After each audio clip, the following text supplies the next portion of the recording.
what's one of the biggest things that people say breaks the trust in a relationship? What? Cheating. Yep. Cheating. Dirty dog cheating, right? Yep. Cool.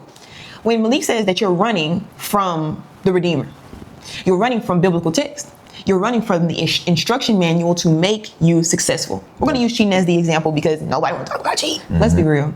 Most relationships don't fail because you just fell out of love.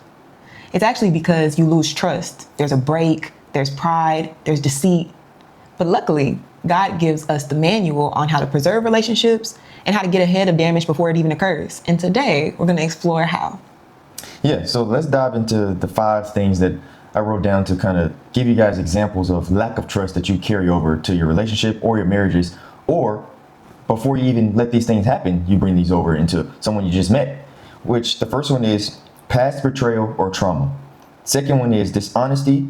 The third one is inconsistent behavior. Number 4 is lack of communication and transparency. And number 5 is insecurity and fear of being vulnerable. These are the 5 things that I find that most people bring into marriages or relationships, or they're bringing it over before they even let these things happen. Because we're seeing obviously a decline in marriages, right? Which means we're seeing a decline of people even getting into relationships, right?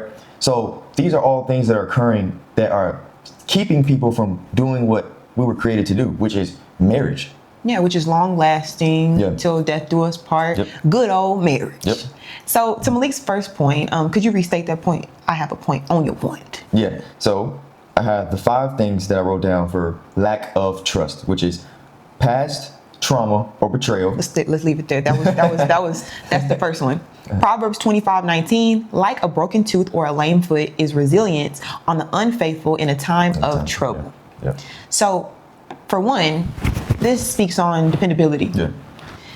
We need to understand that whether a betrayal has occurred or whether you have in the current relationship or in a past relationship, you have to be able to give your partner some wiggle room.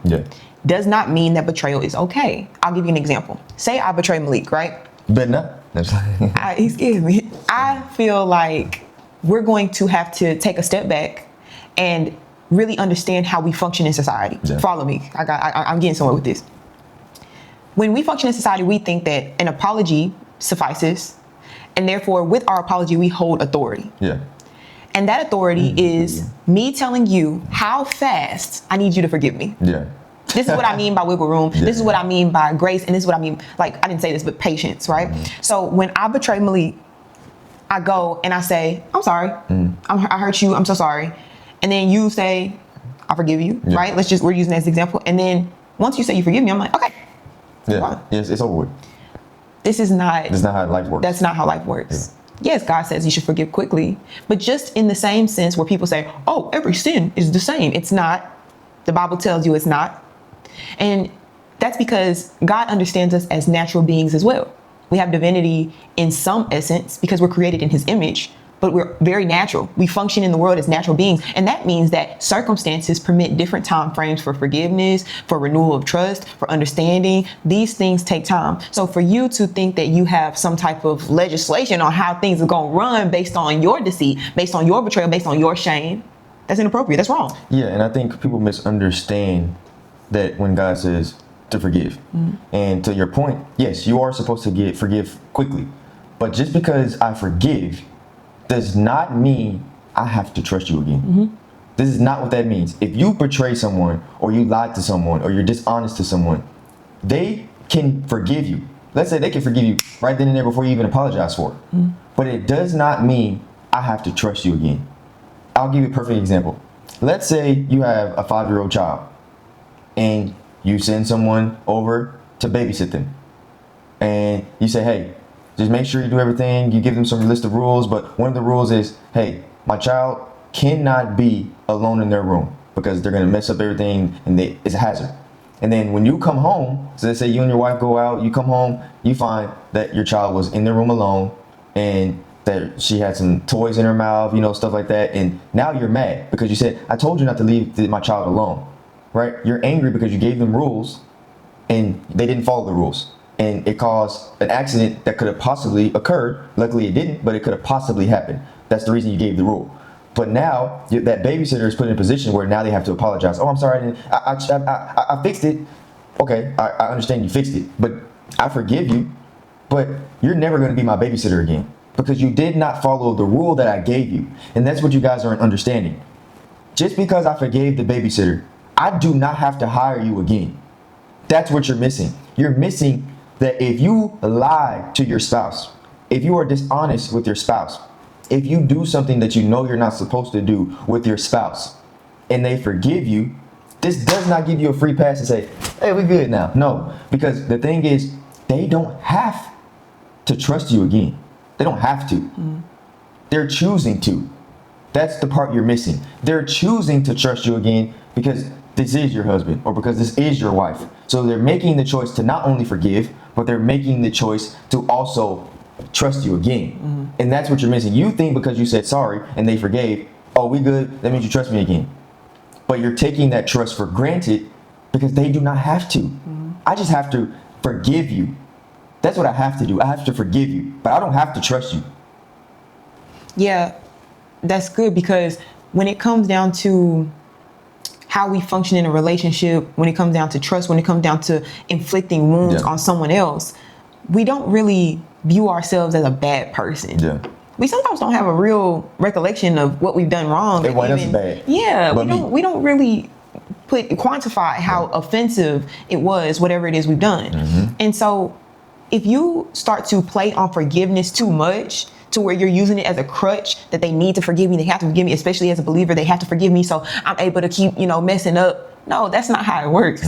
You're creating wounds within your spouse, within your partner, within your relationship. You're creating these wounds. And that takes me to my next point of unhealed wounds, where in Jeremiah chapter 6, verse 14, they dress the wound up of my people as though it was not serious. Peace, peace, they say, when there is no peace. I'm hurting inside.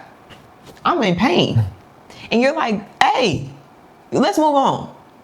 And you don't understand why we're having conflict. You don't understand why we're at odds. When you are trying to tell me, or you're masking something that I feel was traumatic, was hurtful, was deceptive, whatever the case may be, and you're masking it as if it's no big deal.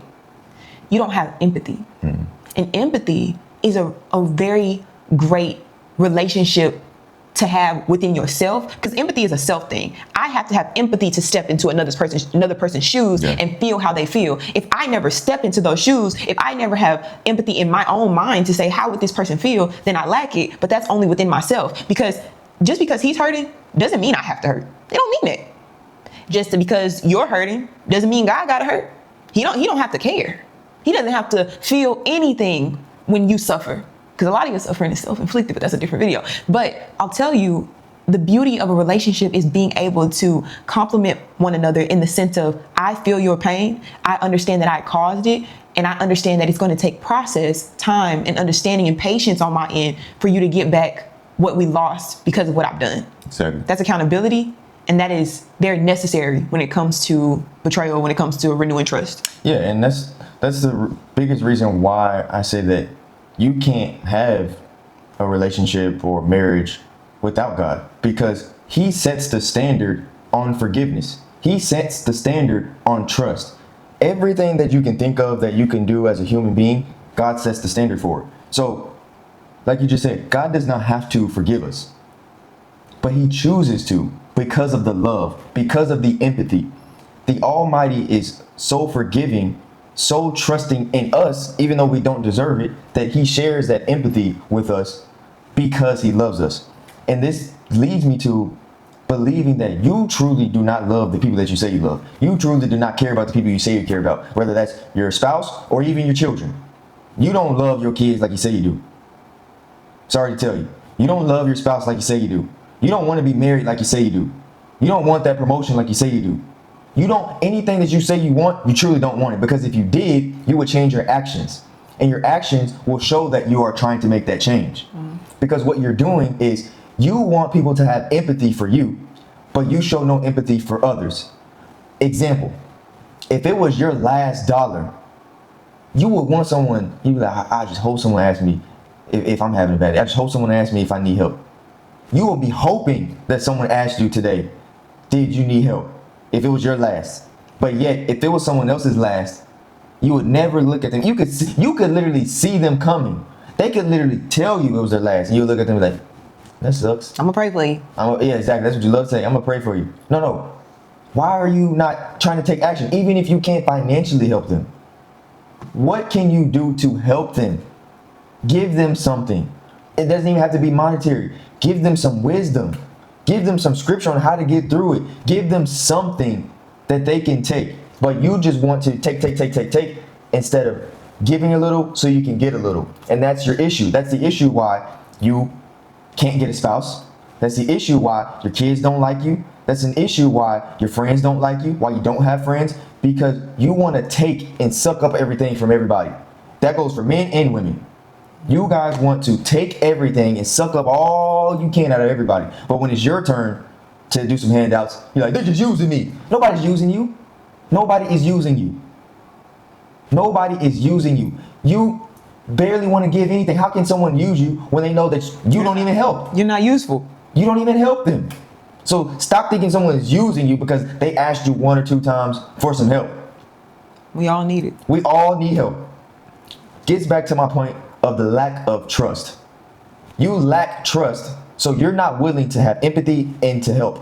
You have lack of trust, so you're not willing to forgive. You have lack of trust, so you are not willing to put yourself in the other person's shoes and say, I understand. This is your problem. This is your problem. Yeah, we don't see we're desensitized, and so we don't see humanity in one another anymore. We see a homeless person asking for something, it's like they about to go buy drugs. You know, we see, mother struggling, and we say, she didn't have sex with the wrong man, now baby da. Yeah, and you don't empathize. You're willing to speak and gossip and have conversation about other people and what they've done and their misery. But you would never open your mouth to say, can I help you? How can I help you? Yeah. And when he talks about distrust, another thing that y'all don't do is understand the same way you work to be deceitful, to lie, to mischief, to be ill will towards your spouse, towards your friends, towards your family, whatever the dynamic of the relationship may be. When you ask for forgiveness, it's going to take the same work to rebuild that trust. Exactly. The dedication, the reassurance, the security, the affection, the patience. Yeah. It's going to take that to rebuild. So if you don't, honestly, sometimes even more work. Probably. Because it's broken. If you build a house from scratch, right? Honestly, that would be a lot less hard than if you build that home and it breaks down, you got to rebuild it. Because all the pieces are broken. The pieces that you used originally, they weren't broken when you originally built that house. But if the house starts to break and it completely shatters, guess what? Those pieces are now broken. Now you got to go get new material. Or you got to figure out which piece go with which piece. So if you're doing it. Exactly. So a lot of times it's actually harder work, which is why you don't want to do it, because it's harder. You would rather take the easy route, which is why you're going to be alone. Because it's harder to fix the things that you messed up. Because you messed up, you would rather go over here and sulk and say, no one wants to be with me. I'll never find a good man. I'll never find a good woman. No, you found plenty of them. But you tarnished it. You didn't take them for what they were. You took them for granted. And now you're over here sulking and lying to the internet saying, there's no good man out there. There's no good women out there. Yes, there is. You just dispose of them when you see them. Mm-hmm. And when he talks about the shattering of the house, it's a lot easier to rebuild on a good foundation. Exactly. And if God is in the foundation of your relationships, even when we all fall short, we can rebuild relationships based on who you are in your heart posture. Yeah. The foundation of God is love. Yep. So if it's rooted in love, even when we waver, even when things get shaky, even when relationships go through trials, you still have the foundation of love and God's will and God's and the obedience to forgive, to give grace, to, do the things that God tells you to do. And so with that being said, we're going to go ahead and go on to the healing part. Are you ready to go to the healing part? Yeah, we can go to the part, and then when you get yours, I'll do my next 2 verses. Love always protects, always trusts, always hopes, always perseveres. 1 Corinthians 13, verse 7. And what does that mean? It means that we're not very appreciative of love when we see love. We're not appreciative of the people who enter our lives and are there for a lifetime, or we commit to being with them for a lifetime. We find them to be disposable. But let me tell you something. Let me get all in y'all business. This ain't even just going to be a Band-Aid. This ain't even going to be a Band-Aid. I'm about to bust some stitches open because this is things that need to be said. all those little trigger words that the internet got y'all using, narcissism and cheating and disrespect and abuse, verbal abuse, mental abuse, all of these abuses and all of those things that you use, God never tells you is a reason to divorce. I'm just going to tell you what the Bible said. I'm not even telling you what I think. I'm telling you what the Bible say. And you know why? Because God is so smart. God is so smart when he understands that these dynamics, these issues that we come across that are so, there are one-way ticket out. Yep. We get a get out of jail free pass. If you do some of these things, I can feel justified because society says these things are reasons I could just leave and take you for everything you got. Mm-hmm. Trash you. Make sure nobody else ever wants you. I can do that because these words, right? Because these actions, when we all fall short. And when God says that these reasons are not reasons to leave one another, it's because what do you think through thick and thin actually is? Yep, exactly. What do you think that thick and thin, when God, do you think that just means when you got an attitude? Mm-hmm. It means betrayal. Yep. It means the worst side of your partner. Yep. Seeing their lows, sometimes not recognizing them for periods of time based on what they're going through and what life is throwing. These things are things where you have to come together. And yet we find that there are reasons to split apart. Yeah. And I'll tell you guys the truth. The truth is, that is the reason, what she just spoke about, that is the reason why you guys are running from God. Because he's telling you the truth. You are afraid to go to Sunday school. You are afraid to go to church. You are afraid to open up that Bible that you grew up reading now that you're an adult because it tells you the truth. And you don't want to live in the truth. You want to live in a lie. You want to live in the lie that the rappers, the female rappers, these artists, these celebrities, these YouTubers, these influencers are telling you and are living lies. You want to live in those lies because the truth is forcing you. It forces you to change. Mm-hmm. That's the reason you stop reading. Why you say, well, God don't prove anything. Yes, it does. It proves everything, which is why you get so mad when people tell you the Bible says this. Mm-hmm. It's not because it's not true. It's because it's so true that it forces you to change. That's the reason why you find yourself listening to these people on TikTok, Instagram, YouTube, who tell you these lies and say, the Bible is just over there. And then that doesn't mean you can't live your life over here and you can do this and you can do a little bit of that. Lies. Mm-hmm. Read the Bible and pay attention to it because everything you need to know is in there. Stop running from it because when you're running from it, what you're running from is actual success. Yes. You're running from a successful marriage. You're running from being a successful parent. You're running from being a successful business owner. You're running from being a successful, anything that you want to be, it's in the Bible that tells you how to be successful at it. And you're running from it because you want to live over here in lies. And I'm not going to sit here and lie to you. She's not going to sit here and lie to you. It would be a lie, and we would not be able to say that we are believers if we sit here and told you that the truth could be a little bit over here and a little bit over there. No, the truth is black and white. It's not gray. It's black and white. It's either you do or you don't. Either you do want to be married or you don't.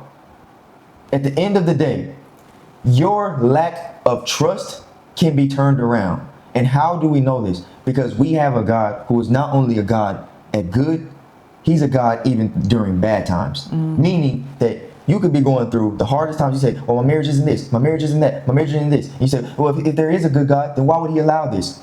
The reason he can allow this is because he's showing you and proving to you that not only can he do good during good, but he can also redeem you during the bad. And only a good God can allow bad to show you that he can redeem you to good again. See, a bad God would only keep you in the good because he can't fathom trying to do anything outside of good because it's too hard. But because God is so good, he can redeem you even in the bad because that's how powerful and how great he is. You don't understand this because you're running over here. You're listening to men. You're listening to women. And you're running from what the truth has always been. And it's that God is a redeemer. And that's where your trust comes from. Your trust between your husband, your wife, your children, your family, your friends comes from the redemption of God. Period. Point blank. There you go. That's what it is. You're running. Why you got a bad marriage? Because you're running from the redemption. Why do you have a bad relationship with your family? Because you're running from the redemption.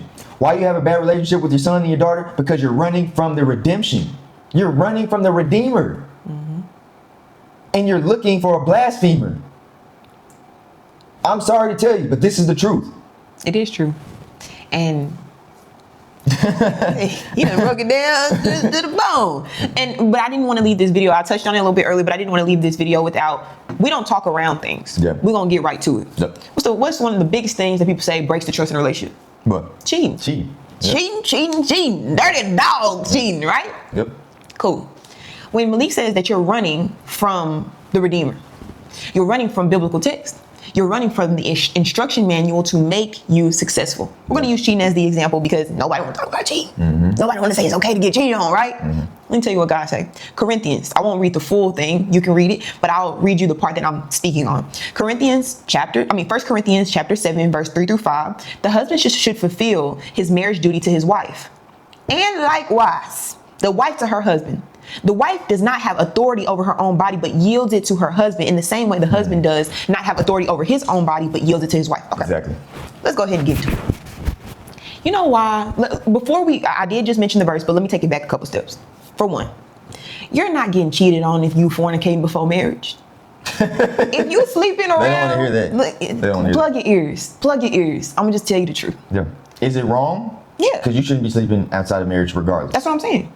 No, I'm saying, what I'm saying is it wrong to sleep with someone without being married? Yes. Right. But to claim that you're being cheated on and you're not married is false. It's false because God doesn't recognize it because it's not in his will. Exactly. So so this dynamic in general, all men cheating and stuff, those narratives mostly come from women who are not in marriages. So you hear men cheat.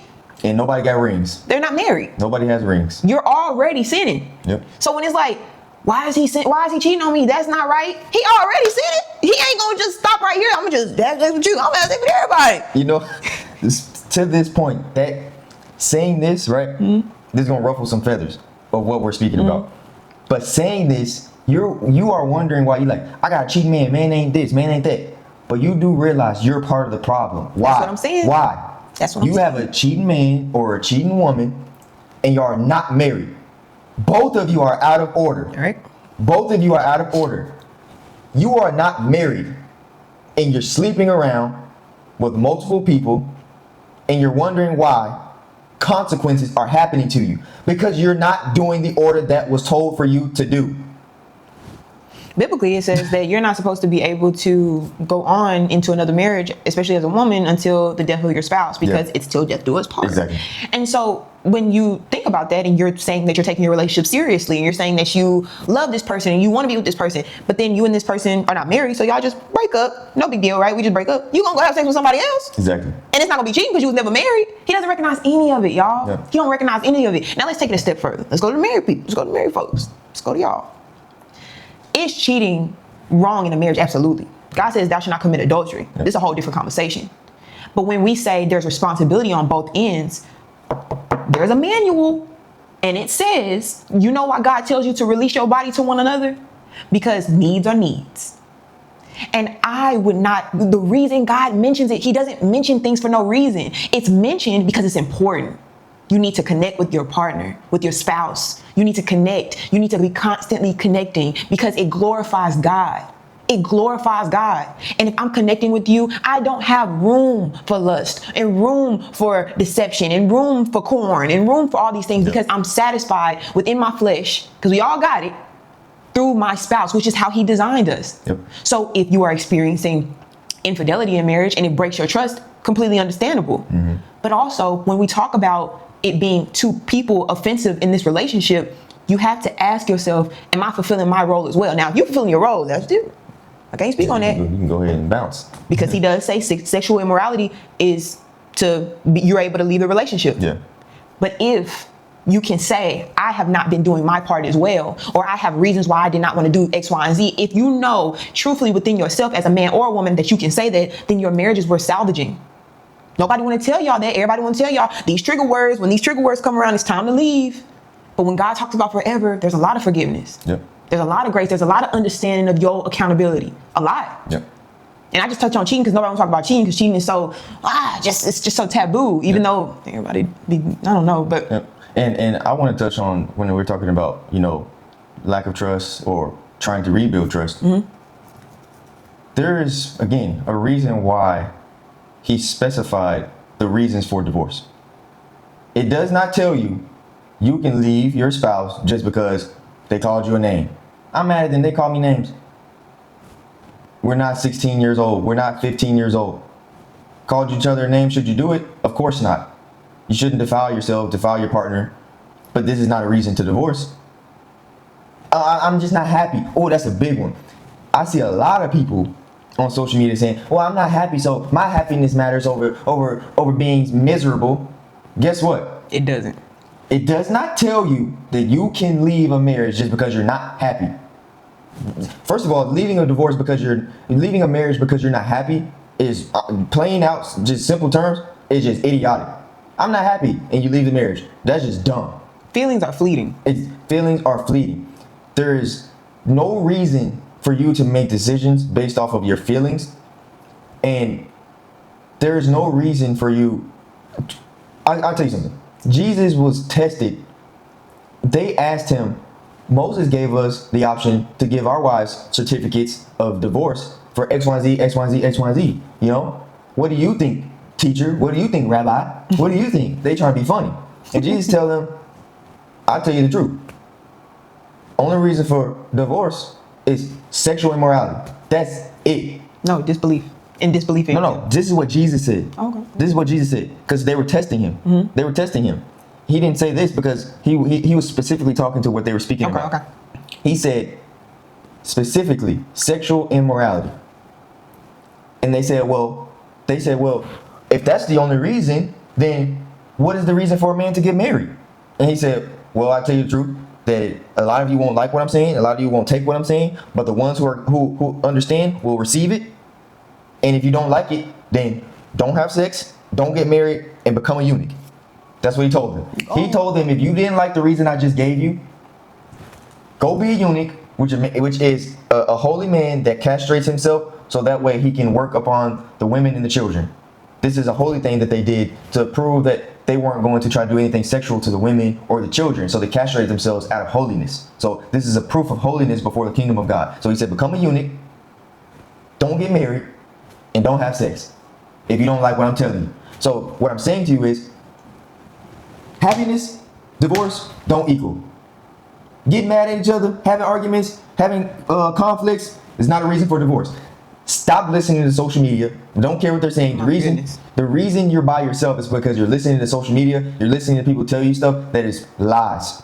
Yeah, they get on TikTok, man. I can't even be on there half the time because the bandwagon of women that get on there and like, me too, and it's like, yep. Y'all just, it's almost any reason now. Yeah. It's any reason. Yeah, I literally saw one a couple weeks ago. One of my friends sent me a video of this lady sitting in her car, and she was sitting there crying because she's like, I got a good man, but I'm not happy, so I want a divorce. She wants to divorce her husband that she says herself is a good man, but she wants to leave him because she doesn't feel independent and she don't want to have to check in with people. She doesn't want to have to tell him what she's doing all the time and be responsible for that, and she's not happy. And she's currently married, right? Yes, she was married. She was married. Let me say something. Do y'all not understand? We're talking about dishonesty and trust. We're talking about breaking trust, renewal of trust, right? How horrible would it be to get online and see your wife in the car crying, going viral? He a good man, but I'm not happy. And yada, yada, yada, yada, yada. Excuse me? Excuse me? That is insane. Y'all got to touch grass. For real. Y'all got to take some time with the word. Yeah, of course. Of course. This is it's a hell of a drug. Yeah. But y'all have to take some time with the word. That's when we say touch grass, touch that Bible. Mm-hmm. Because y'all got to be brought back to y'all senses. Yep. Y'all be doing anything. Saying anything, letting anything go. And don't believe in anything. And don't understand, why God haven't you sent me my husband? Why God haven't you sent me my wife? Why would I send somebody that you could drag through the mud? Exactly. They don't deserve that. Exactly. There's work that needs to be done. There's work that needs to be done within you. And if you don't want to hear that, that's okay. But you'll be by yourself. Yep. And you know, and I know that when you're young and you cute, it's all right. When you're old and you sagging, it ain't all right. Exactly. It's a different world. Exactly. And I want to give you guys a verse. This is from Luke 16, verse 10. It says, one who is faithful in little is also faithful in much. And one who is dishonest in little is also dishonest in much. This is actions that reveals people's true character, integrity, and trustworthiness. in minor matters show whether a person can be trusted with greater responsibility. And the reason I brought that up is because we're talking also about not just lack of trust, but how to rebuild or build trust. And you can start there. If you're in the middle of trying to rebuild your trust or build trust, start little. Don't try to just jump back to the top and be like, this is where we were, so let's jump back up here. No, start in little. Start at the bottom, little by little, baby steps. And if you can start to trust each other with a little bit, you can start to trust each other with a little more and a little more and a little more and a little more. This is key because I think a lot of people try to jump too fast. A lot of people try to be like, I want to go get back to this spot.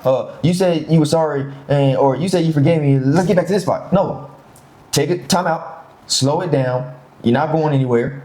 Settle down and realize, hey, let's just take baby steps. Let's go back to, going to a movie date.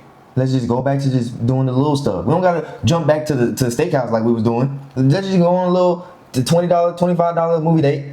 And we can trust each other doing that. Then we can go eventually build our way back up to the steakhouses. Is the restaurants metaphors? Yeah, they're metaphors. They're metaphors. Like, what the steak got to do with this? It's a metaphor that's saying the quality exactly. of it. It's the movie dates are valuable because the reason I'm using this as a metaphor is because the movie dates are actually a lot of times people don't realize is actually more valuable than the steak dinners. Why? Yeah. Why? Because the movie dates say this is what we do this for. The movie dates say I remember why we liked each other. The movie dates were our first dates. The movie dates were the way we connect, the way we laughed, the way we shared snacks, the way we connected with the movie. It's a connection, right? Versus when you do the steak dinners, you're going there for the aesthetics. You're going there to say we already made surface it. level. It's surface level. We already made it. We're now here for the service to us. Versus the movie date, it says we're serving each other because we're all we got in front of this movie theater. I like that. You understand what I'm saying? So you have to realize that when you're trying to build or rebuild, you need to start small so that way you can gain trust in a little and then build to gain trust in much. Does that make sense? Does that make sense? Yeah, and on the contrary, discernment is great. Yeah. We have to use it. So just as he's saying, build little by little. If you meet a person and you're dating and you find them telling little lies, they're going to tell big lies. That's exactly what I'm saying. So you have to use it in this instance and the opposite. If you see someone who can't be trusted with little things, don't trust them with big things. Exactly. Don't trust a man who tells you he gonna take you on a date to the movies, and then when it's at 8 o'clock and it's 8:03 and he ain't saying nothing, don't trust him and have a baby with him. Exactly. Whoa. Exactly. Slow your roll, chick. Yep. Calm down.